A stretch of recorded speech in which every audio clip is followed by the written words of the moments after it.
अल्हम्दुलिल्लाहि वस्सलातु वस्सलामु अला रसूलिल्लाह व आलिहि लिल्लाह व लअनतुद्दाइमतु अला आदाइहिम आदाइल्लाह मिन यौमिन आदावतिहिम इला यौमिन लिक़ाइल्लाह।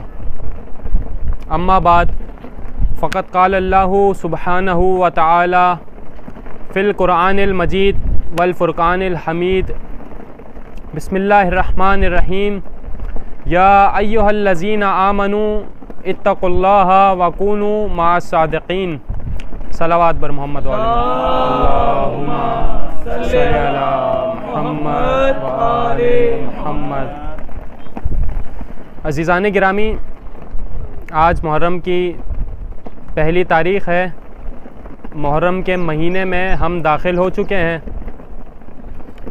और आप अज़ीज़ान गिरामी अज़ादारान हुसैन इब्न अली यहाँ पर तशरीफ़ फरमा है।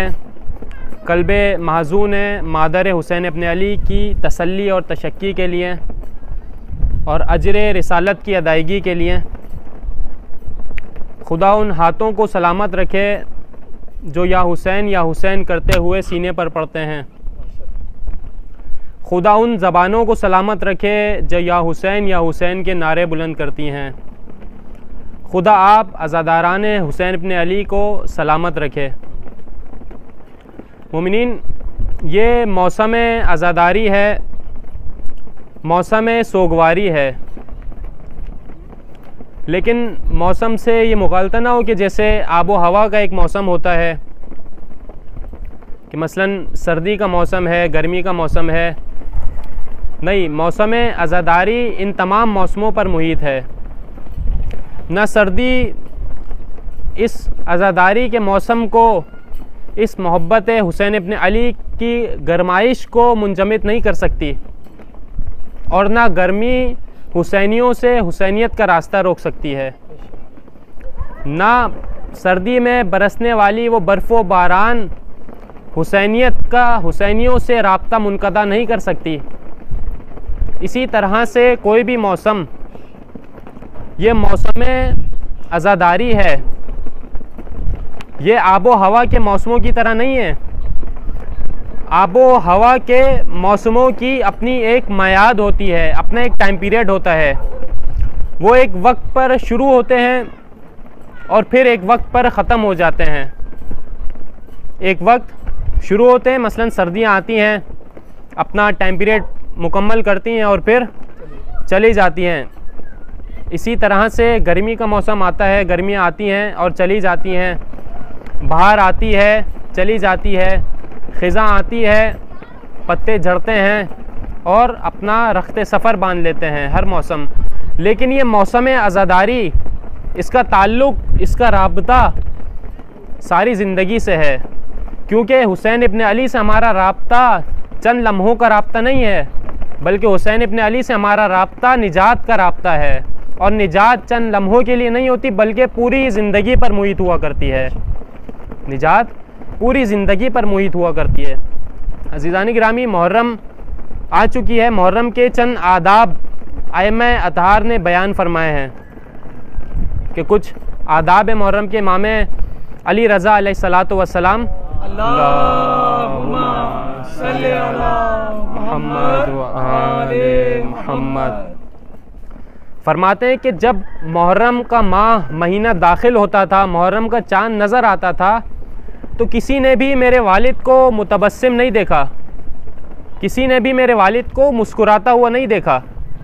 मेरे वालिद गम में नज़र आते थे, सोगवार नज़र आते थे। और इसी तरह से कि जब रोज़े आशूर करीब आता जाता था, जितना जितना आशूरा का दिन करीब आता जाता था, उतना मेरे वालिद के गम व हुज़्न में इजाफ़ा होता चला जाता था। ये इमाम तालीम फरमा रहे हैं अपने असहाब को, अपने मानने वालों को, शियों को, कि किस तरह से मुहर्रम में आदाब का ख्याल रखना है, अपने आप को किस तरह से बना के रखना है, सोगवारी की हालत कैसी होनी चाहिए, ये आइम्मा बयान फरमा रहे हैं। हम मजलिस का लफ्ज़ इस्तेमाल करते हैं कि बैठने के लिए, जैसे अरबी ज़बान में मजलिस बैठने को कहा जाता है, लेकिन हम अभी दूसरे माना में इस्तेमाल करते हैं। मसलन ज़िक्र इमाम हुसैन, फ़ज़ाइल मसाइब इमाम हुसैन के लिए जो लफ्ज़ इस्तेमाल किया जाता है मजलिस, इस मजलिस लफ्ज़ को जिस शख्सियत ने पहली मरतबा इस्तेमाल किया वो ज़ात ग्रामी इमाम अली रज़ा अलैहिस्सलाम हैं,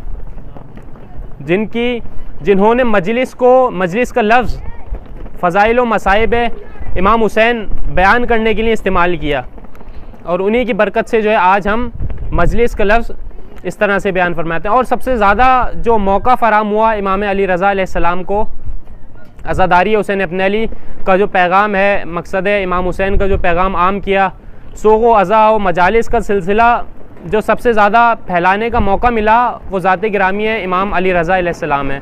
उन्होंने बहुत से आदाब बयान किए मुहर्रमुल हराम के, कि मसलन बाज़ ऐसी चीज़ें जो मुमकिन है बाइस से मुज़म्मत ना हो, लेकिन उसका अज़ादारी से राब्ता जो है वो नहीं होना चाहिए, अज़ादारी के अंदर वो ऐसी चीज़ें नहीं होनी चाहिए। तो ऐसी चीज़ों से हमें जो है वो परहेज़ करना चाहिए। आप सबको आवाज़ आ रही है? और मुहर्रमुल हराम के अंदर मसलन जैसे मजालिस का ज़्यादा से ज़्यादा अहतमाम करना चाहिए। मसलन यहाँ पे माशाल्लाह से मोमिनीन के बेशुमार घर हैं, तकरीबन सुनने में आया था कि 300 से 400 मोमिनीन यहाँ पे जो है वो अपनी ज़िंदगी गुजार रहे हैं। तो यहाँ पे ऐसा नहीं होना चाहिए कि एक ही मजलिस हो, आप घर घर मजलिस बर्पा करें। आयतुल्लाह बाकरी फरमाते हैं कि जब तक जो है वो तुम खुदा का दिया हुआ रिस्क खा रहे हो, खुदा ने जब तक तुम्हें रिस्क दिया हुआ है, जब तक तुम खुदा का रिस्क खा रहे हो, उस वक्त तक अपने घर में हुसैन इब्न अली की अज़ादारी बर्पा करो। तो ऐसा इधर होना चाहिए कि जितने भी घर हैं हर घर में अज़ादारी बर्पा हो, हर घर से मकसद करबला बयान हो, हर घर से जो है हुसैन इब्न अली का पैगाम बयान हो। ऐसा नहीं है कि सिर्फ उमूमी मजलिस पे इक्तिफ़ा करके हम राज़ी रहें, क्योंकि हुसैन इब्न अली से हमारा राब्ता चंद लम्हों का नहीं है। हुसैन इब्न अली से हमारा राब्ता सिर्फ मस्जिद और इमाम बारगाह का राब्ता नहीं है। हुसैन इब्न अली से हमारा राब्ता फ़कत लंगर का और हमारे पेट का राब्ता नहीं है, फ़कत हमारे बदन का राब्ता नहीं है, बल्कि हुसैन इब्न अली से हमारा राब्ता हमारी रूह का राब्ता है। और ये राब्ता सारा साल रहना चाहिए। ऐसा नहीं कि आज पहली मुहर्रम है, पहली मुहर्रम है, अभी सफ़र आएगी, मुहर्रम का महीना गुजर जाएगा और फिर रबी अव्वल आएगा और फिर फ़र्श अज़ा उठ जाएगा। लेकिन ये फ़र्श अज़ा क्यों बिछाया जाता है? ताकि याद दहानी करवाई जाए कि इमाम हुसैन का मकसद क्या था, और उस मकसद पर हमें सारा साल चलना है। इमाम हुसैन का जो मकसद था उसके ऊपर हमें सारा साल समझना है, अज़ादारी की रूह को समझना है कि दर हकीकत अज़ादारी के तकाज़े क्या हैं, अज़ादारी हमसे चाहती क्या है। आप सब साथ हैं मेरे? मुश्किल तो नहीं हो रही? अज़ादारी हमसे चाहती क्या है? अब एक जुमला मैं अर्ज़ करूँगा फ़कत। यहाँ पे माशाल्लाह से मोमिनीन अज़ादार हैं, सोगवार हैं, बाज़ों ने काला लिबास भी पहना हुआ है। मुस्तहब है कि काला लिबास पहना जाए अय्याम अज़ा में, जो अय्याम सोगवारी में। लेकिन सिर्फ काला लिबास पहन लेना, तवज्जो रखिएगा, सिर्फ अर्ज़ कर रहा हूँ, सिर्फ काला लिबास पहन लेना अज़ादार नहीं होता। मिसाल के तौर पे ये इमाम बारगाह है, इंशाअल्लाह बन जाएगा आगे जाके। ये फ़र्श अज़ा है, ये मिंबर है, ये अलम है। अगर कोई शख्स कहे कि फ़कत ये मिंबर ही इमाम बारगाह है, तो ऐसा नहीं है। आप कहेंगे कि नहीं, ये तमाम जुज़ियात मिलाकर इमाम बारगाह बनती है। एक और मिसाल समझाने के लिए, मसलन एक तालिब इल्म है, स्टूडेंट है, वो कमरा इम्तिहान में जाता है इम्तिहान देने के लिए, और उसके पास क्वेश्चन पेपर भी है, आंसर शीट भी है, कलम भी है। लेकिन क्या ये इस बात की ज़मानत है कि वो कामयाब हो जाएगा? कोई भी नहीं कहेगा। तो इसीलिए मैंने अर्ज़ किया कि फ़कत काला लिबास, फ़कत अर्ज़ कर रहा हूँ कि जब तमाम चीज़ें मिलकर इंसान के अंदर आ जाएं, काला लिबास हमने पहन लिया तो हमारा बदन अज़ादार हो गया। लेकिन जब अज़ादारी को अपने दिल की फ़िज़ा में बसा लेंगे तो हमारा दिल भी अज़ादार हो जाएगा। दुरूद पढ़े मोहम्मद वाले मोहम्मद।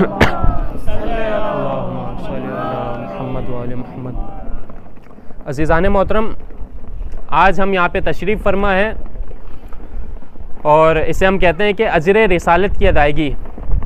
जिस तरह से शुरू में अर्ज़ किया, अजर रिसालत की अदायगी। खुदा ने क्या कहा अपने रसूल से कि कह दो, कुल ला असअलुकुम, कह दो मैं कुछ भी सवाल नहीं करता, कुछ भी तलब नहीं करता, किस चीज़ के सिवा, इल्ला कि मेरे कुर्बा से मोहब्बत करो, मेरे कराबतदारों से मोहब्बत करो, मेरी आल औलाद से मोहब्बत करो, इसके सिवा मैं तुमसे कुछ भी तलब नहीं करता।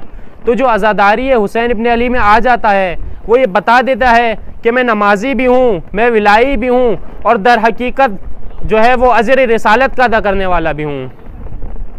यह अज़ादारी अजर रिसालत की अदायगी है, अजर रिसालत की अदायगी। और अगर अजर रिसालत अदा नहीं किया तो क्या होगा? मसलन आप कोई मज़दूर बुलाएं, उससे काम करवाएं और उसे उजरत ना दें, तो आप गासिब हैं उसकी उजरत के। तो अगर अजर रिसालत अदा नहीं किया तो आप गासिब हक़ के रसूल हैं, आप गासिब हक़ के रसूल हैं। और अगर कोई गासिब हक़ के रसूल हो तो उसकी नमाज भी उसके मुंह पे मार दी जाएगी, उसका रोज़ा भी उसके मुंह पे मार दिया जाएगा, उसका हज भी उसके मुंह पे मार दिया जाएगा। अजर रिसालत की अदायगी है अज़ीज़ान मोहतरम। ये आसान बात नहीं है, बहुत बड़ी बात है। फ़र्श अज़ा पे आना, फ़र्श अज़ा पर बैठना कोई छोटा रुतबा नहीं है, ये बहुत बुलंद रुतबा है। इतना बुलंद रुतबा है कि जिसके लिए बेशुमार रिवायतें हमें मिलती हैं। अज़ादारी हुसैन इब्न अली के ऊपर बेशुमार रिवायतें हमें मिलती हैं। और इमाम हुसैन अलैहिस्सलाम की ज़ियारत के हवाले से, कब्र इमाम हुसैन की ज़ियारत के हवाले से इंशाअल्लाह खुदा हम सबको तौफीक दे के हम ज़ाहिर इमाम हुसैन इब्न अली अलैहिस्सलाम बन सके। अल्लाहुम्मा सल्ली अला मुहम्मद व आले मुहम्मद। बेशुमार फजीलत है इस अज़ादारी की, गिरिए की, आहुजारी की। क्यों? क्या राज है इसके पीछे जो इतनी ज़्यादा फजीलत रखी है, जो इतना ज़्यादा सवाब रखा है, इस कदर सवाब रखा गया है, इसके पीछे क्या राज है? मिसाल के तौर पे रोने के हवाले से आप लोग माशाल्लाह से सुनते रहते होंगे, अक्सर मजालिस में शिरकत करते होंगे कि अज़ादारी हुसैन इब्न अली में रोना किस कदर बाइस फजीलत है। इस कदर बाइस फजीलत है कि जब उनकी रिवायातें बयान की जाती हैं, जब उसका सवाब बयान किया जाता है तो इंसान के अंदर एक बेयकीनी की कैफियत पैदा हो जाती है कि इंसान कहता है इस कदर सवाब इतने से अमल पे। तो उस बेयकीनी की कैफियत को दूर करने के लिए उलमा जो है वो एक हिकायत बयान फरमाते हैं, एक हिकायत बयान फरमाते हैं कि जिस हिकायत को सुनकर उस कैफियत को हम समझ सकते हैं। मिसाल के तौर पे एक आपको हिकायत बयान फरमाता हूँ कि मसलन एक बादशाह होता है, वो अपने सिपाहियों के साथ शिकार पर निकल जाता है और शिकार पर होता है तो वो वहाँ पे कोई आफत आ जाती है, आंधी तूफ़ान, कि वो अपने सिपाहियों से बिछड़ जाता है और अलग हो जाता है और दूर कहीं सहरा में निकल जाता है, वहाँ पे भटक जाता है।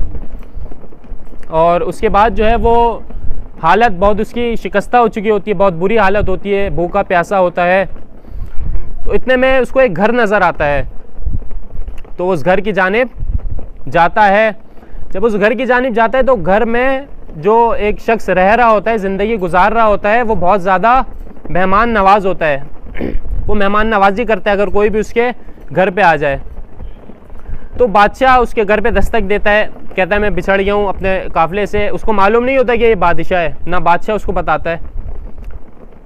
तो उसके अंदर जाता है, घर के अंदर जाता है, तो वो शख्स के पास फ़कत एक दुम्बा होता है। गौर से सुनिएगा हिकायत, एक दुम्बा होता है उसके पास, लेकिन वो अपनी मेहमान नवाजी की खातिर उस दुम्बे को भी ज़िबा करके बादशाह के लिए पकाकर खिला देता है बादशाह को, सिर्फ अपनी मेहमान नवाजी की खातिर। फ़कत एक दुम्बा उसके पास होता है जिसे वो इस्तिफ़ादा हासिल करता है। बादशाह आराम से खाना वगैरह खा लेता है, सैर हो जाता है, आराम करता है। इतने में उसके सिपाही उसे ढूंढते ढूंढते वहाँ तक आ जाते हैं।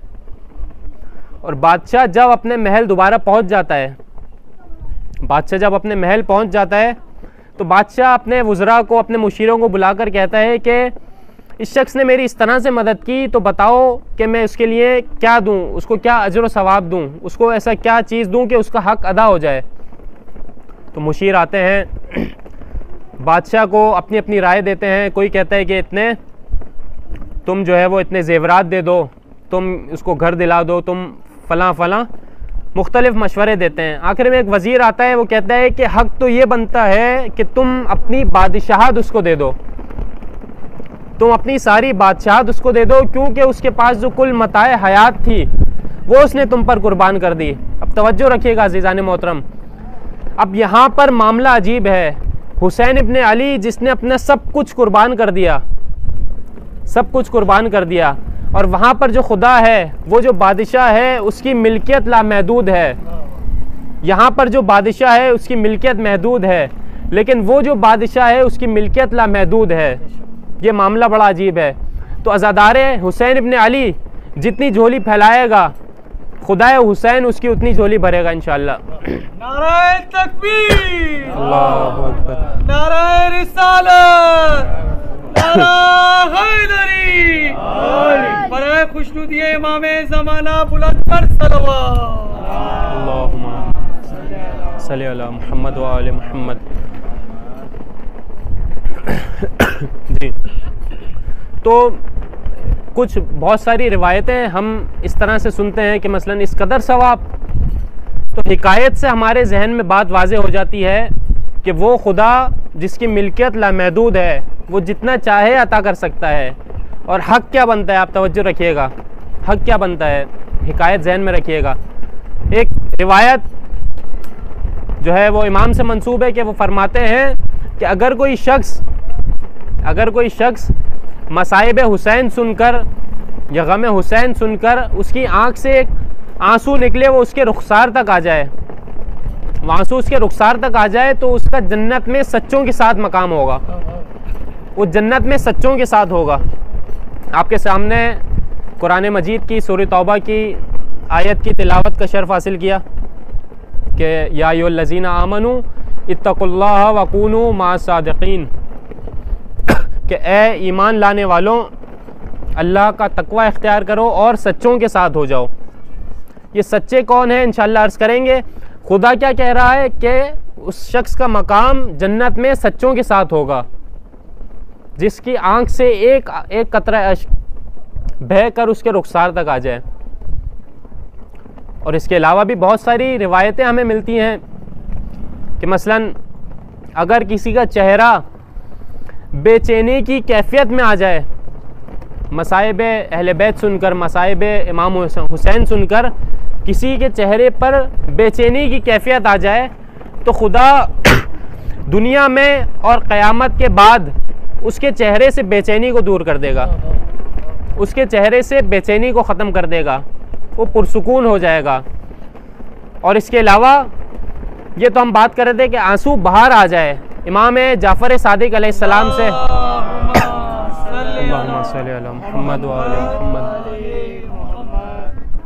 से रिवायत है कि फरमाते हैं कि अगर किसी की आँख में मक्खी के पर के बराबर आंसू आ जाए, नमी आ जाए, सिर्फ मक्खी के पर के बराबर, तो खुदा उसको जन्नत में आला मकाम अता करेगा।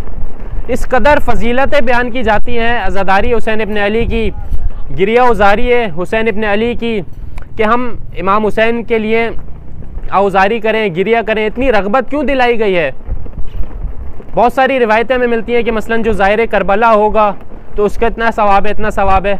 मिसाल के तौर पे एक हदीस है, रिवायत है जनाब आयशा से मरवी कि एक मरतबा रसूल खुदा जो है वो इमाम हुसैन से चूँकि बहुत मोहब्बत करते थे, उनके साथ खेला करते थे, फरमाते थे कि हुसैन मुझसे है, मैं हुसैन से हूँ। तो जनाब आयशा ने कहा कि या रसूल अल्लाह, हुसैन से इतनी मोहब्बत, आखिर क्या वजह है? तो रसूल खुदा ने कहा कि ये अशरफ तरीन मखलूक़ात में से एक मखलूक है, ये अशरफ तरीन मखलूक़ात में से एक मखलूक है, और ये इसे एक बागी गिरोह कत्ल करेगा, और इसके कत्ल के बाद जो शख्स इसकी ज़ियारत को जाएगा तो उसे मेरे हज के बराबर सवाब दिया जाएगा। तो जनाब आयशा ने कहा कि या रसूल अल्लाह, आपके हज के बराबर सवाब दिया जाएगा? तो रसूल खुदा ने कहा कि नहीं, मेरे 2 हज के बराबर सवाब दिया जाएगा। अब यहाँ पे जनाब आयशा ने कहा कि या रसूलल्लाह आपके 2 हज के बराबर, तो रसूल ने कहा कि नहीं, मेरे 3 हज के बराबर हजों का सवाब दिया जाएगा। अब यहाँ पे जनाब आयशा की हैरत में इजाफा होता चला जाता है, वहाँ पे रसूल खुदा तादाद में इजाफा करते चले जाते हैं, यहाँ तक कि रसूल खुदा फरमाते हैं कि जो हुसैन की शहादत के बाद हुसैन की 1 मरतबा ज़ियारत करेगा उसे मेरे हज के बराबर, मेरे 90 हज के बराबर सवाब मिलेगा। हुसैनियत जिंदाबाद, हुसैनियत जिंदाबाद, यजीदियत मुर्दाबाद, यजीदियत मुर्दाबाद। नारा हैदरी। उसे मेरे 90 हज के बराबर सवाब मिलेगा। अज़ीज़ान मोहतरम, क्यों बुलाया गया है करबला की तरफ? तमाम आइम्मा क्यों खुद ज़ाहिर इमाम हुसैन बनकर गए करबला? वाहिद हस्ती इमाम हुसैन की है, वाहिद ज़ियारत इमाम हुसैन की, जिसके ज़ाहिर तमाम आइम्मा हैं। आखिर क्या राज है बुलाने के पीछे कि तमाम आइम्मा बुलाते हैं? आयतुल्लाह काशिफुल गता कबीर फरमाते हैं कि मुझे इस कदर रिवायतें हैं ज़ियारत की तरफ इतनी रग़बत से बुलाया गया है, इतनी ज़्यादा कि मुझे एहतमाल होते है कि कहीं सैयदुश्शुहदा की ज़ियारत वाजिब तो नहीं। उन्होंने फतवा नहीं दिया, वो कहते हैं कि मुझे एहतमाल होता है कि इस कदर जो है वो रग़बत से बुलाया गया है कि कहीं ज़ियारत इमाम हुसैन वाजिब तो नहीं। यानी इस कदर रग़बत, आखिर क्या राज है? इस राज को समझना होगा कि आइम्मा ने करबला क्यों बुलाया मोमिनीन को। क्यों? क्योंकि करबला को मकतब बनाना मकसूद था कि करबला मकतब है, तुम्हारे लिए दर्सगाह है, करबला मकतब शऊर है कि तुम करबला जाओ, वहाँ से शऊर हासिल करो। करबला को किबला शऊर बनाना मकसूद था। अज़ीज़ान मोहतरम, 2 किबले हैं। वैसे तो हम अमूमन दूसरों के लिए इस्तेमाल करते हैं किबला साहब कि किबला तशरीफ़ रखें, किबला बैठें, लेकिन ये उर्दू अदब के लिहाज से है, एहतरामन इज़्ज़त व तकरीम के लिए किबला कहा जाता है। वैसे किबले फ़कत 2, किबला इबादत जो पहले बैतुल मुक़द्दस था और अब खाना काबा है, किबला इबादत, और किबला शऊर जिसे आइम्मा ने किबला शऊर बनाया वो करबला है कि करबला जाओ, पहले वहाँ से शऊर हासिल करो, पहले वहाँ से तौहीद समझो, पहले वहाँ से कुरान समझो, पहले वहाँ से रिसालत समझो, पहले वहाँ से इमामत समझो, फिर खाना खुदा जाओ, फिर खुदा की बारगाह में हाजिर हो। ये राज है कि करबला को मकतब बनाना मकसूद था, इसलिए इस कदर जो है रग़बत से बुलाया गया, इस कदर ताकीद की गई है। दुरूद पढ़े मोहम्मद वाले मोहम्मद।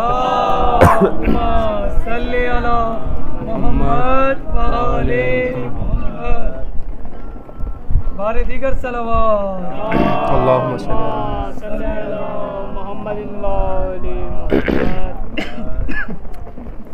अज़ीज़ान गिरामी, मजलिस नाम है अरमान मासूम, फरमान मासूम और फ़ज़ाइल मासूम का।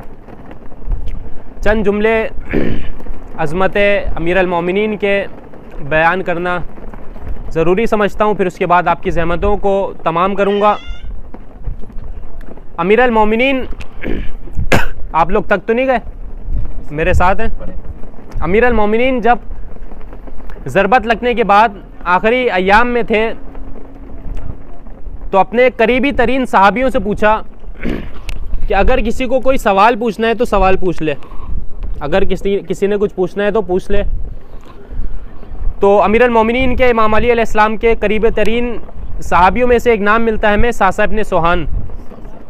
सासा इब्न सोहान बहुत ही जलीलुल कद्र सहाबी थे अमीर अल-मोमिनीन के, बहुत ही बड़े जो है वो ख़तीब भी थे। अमीर अल-मोमिनीन को जब कहीं खिताबत करने जाना होता था, जब कहीं खिताब देने जाना होता था तो सासा से कहते थे कि सासा जाओ, जाके माहौल बनाओ, और सासा भी जाकर कहते थे कि ए लोगों, मौलाए कायनात आ रहे हैं, मौलाए कायनात आ रहे हैं। इस तरह से सासा जो है वो माहौल तैयार करते थे अमीर अल-मोमिनीन के लिए। तो सासा ने एक मरतबा सवाल किया, या अमीर अल-मोमिनीन, आपने कहा है कि सवाल छोटा करना, मेरा सवाल थोड़ा बड़ा है, अगर इजाज़त दें तो सवाल करूं। तो अमीर अल मोमिनीन ने कहा कि सासा तुम्हें इजाज़त है, सासा तुम सवाल कर सकते हो। तो सासा ने सवाल किया, या अमीर अल मोमिनीन, ए अमीर अल मोमिनीन, मन अफजल, कौन अफजल है, अंता आप, अम आदम, या आदम, आप अफजल है या आदम अफजल है। तो अमीर अल मोमिनीन ने जवाब दिया कि सासा तस्कियातुल नफ्स ही, तस्कियातुल मराल नफ्स ही, कभी कि मर्द का अपनी ज़बान से अपनी तारीफ़ बयान करना अच्छा नहीं समझा जाता, अच्छा शुमार नहीं किया जाता। लेकिन अल्लाह ने एक मरतबा अपने रसूल से कहा था कि जो तुम्हें नेमतें दी गई हैं फ़हद्दिस, उसका तस्करा करो। तो मैं इसलिए बता रहा हूँ कि अना अफजल, मैं अफजल हूँ। तो सासा ने कहा, या अमीर अल मोमिनीन, ऐसा क्यों कि आप अफजल हैं आदम से, आदम अफजल नहीं, ऐसी क्या वजह है। तो अमीर अल मोमिनीन ने कहा कि आदम को खुदा ने रोका था, मना किया था गंदुम खाने से, लेकिन वो फिर भी रुक ना सके, वो शैतान के उसमें आ गए, वो फिर भी रुक ना सके। और अल्लाह ताला ने मुझे गंदुम खाने से रोका भी नहीं था, और फिर भी मैंने सारी ज़िंदगी जौ पर गुजार दी। एहसासा इसलिए मैं आदम से अफजल हूँ। अब यहाँ पे ऐसा ना सोचें कि नाउज़ुबिल्लाह आदम जो है वो मासियतकार थे, गुनहगार थे, नाउज़ुबिल्लाह।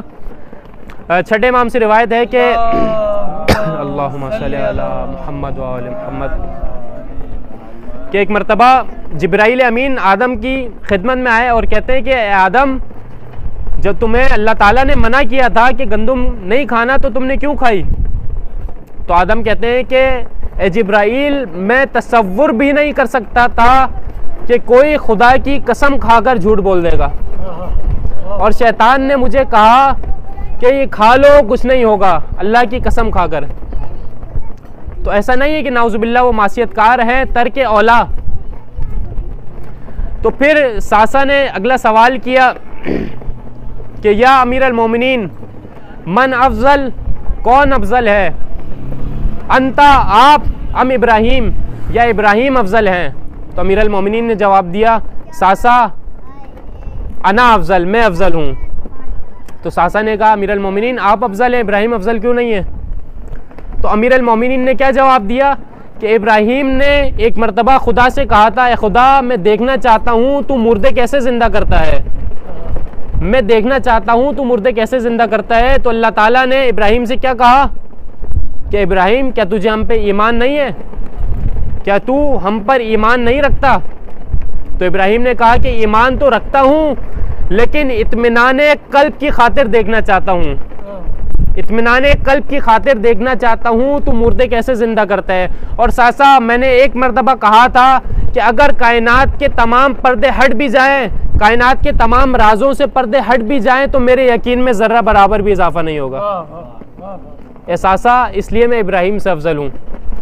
सासा अगला सवाल करता है कि या अमीर अल मोमिनीन, मन अफजल, कौन अफजल है, अंता आप, अम नूह, या नूह अफजल है, नूह अलैहिस्सलाम अफजल हैं।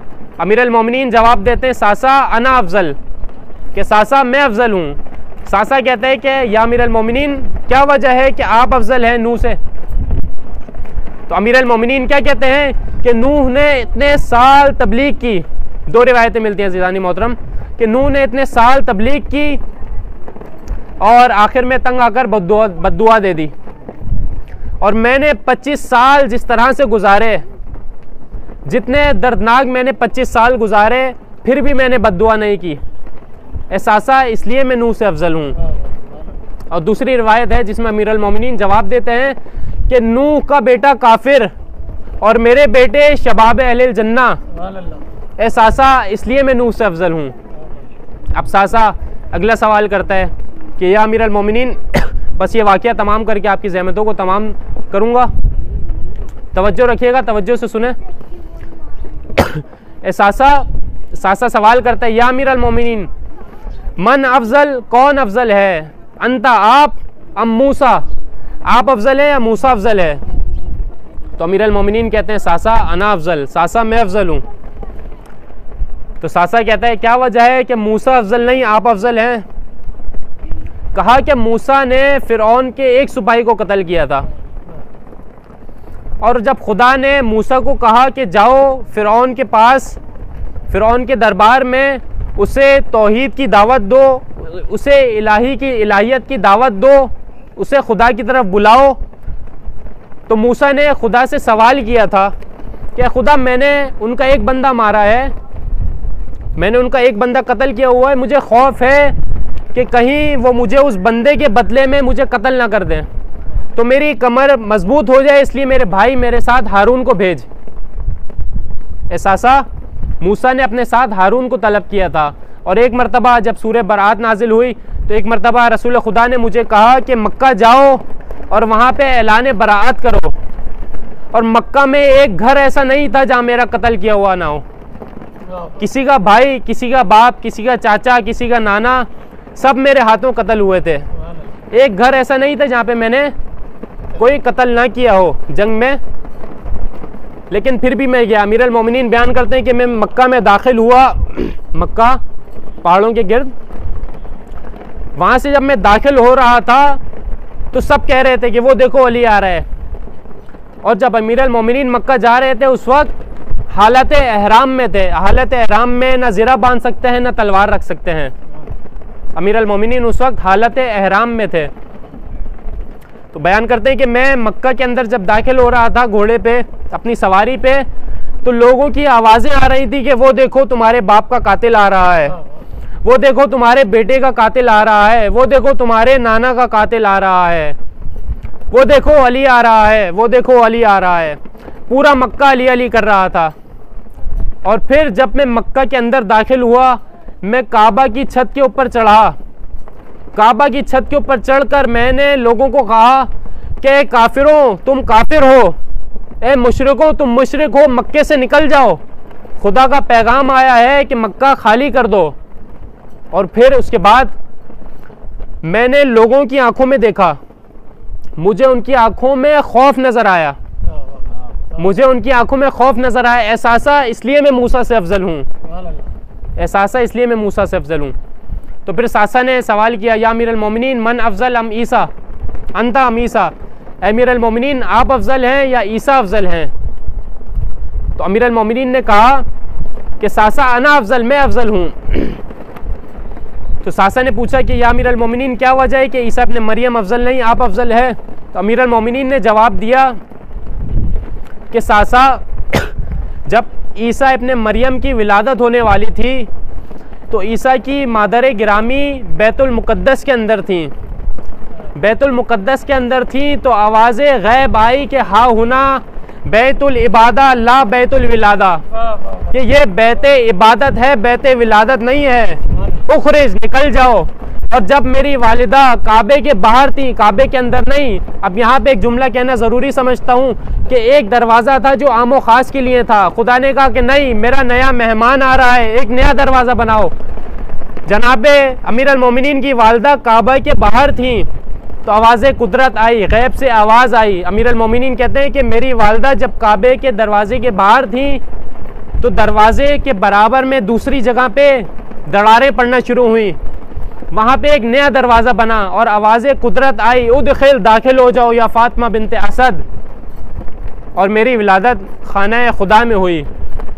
एहसासा मैं इसलिए भी ईसा से अफजल हूँ।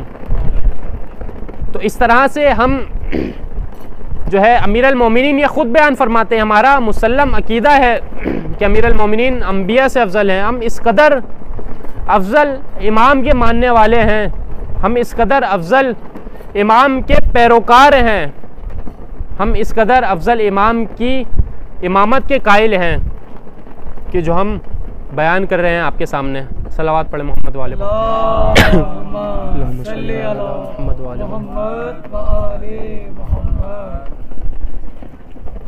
अज़ीज़ान मोहतरम, पहली मुहर्रम आ चुकी। पहली मुहर्रम का चाँद नमूदार हो चुका। मुख्तसर से मसाइब पढ़कर आपकी ज़हमतों को तमाम करूँगा।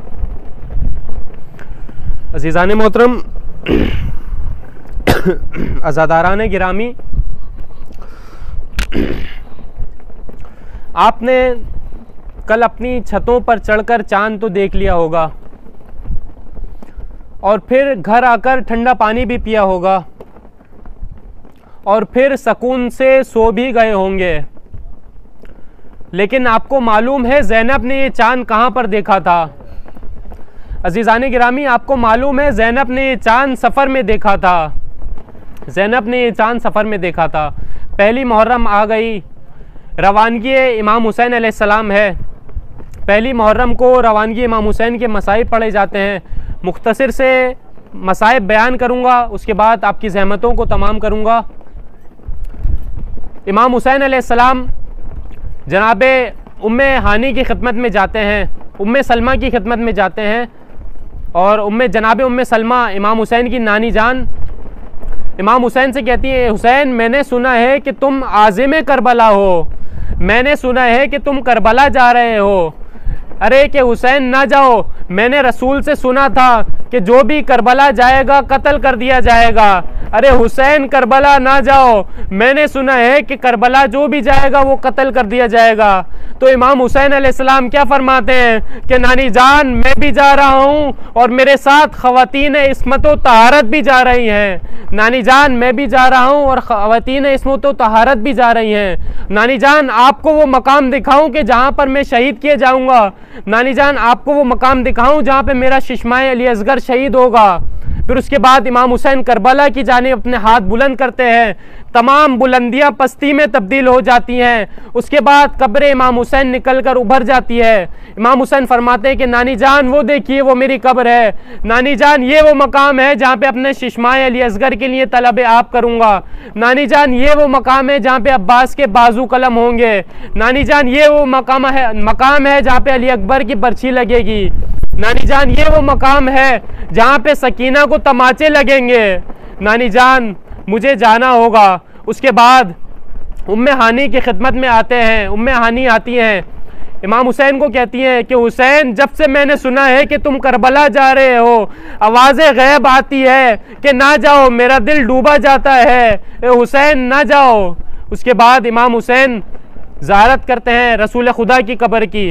रसूल खुदा की कब्र के पास इमाम हुसैन अलैहिस्सलाम चंद लम्हों के लिए सो जाते हैं। तो इमाम हुसैन के ख्वाब में रसूल खुदा आते हैं कि हुसैन जल्दी आ जाओ, तुम्हारी माँ हाथ फैलाए तुम्हारा इंतज़ार कर रही है।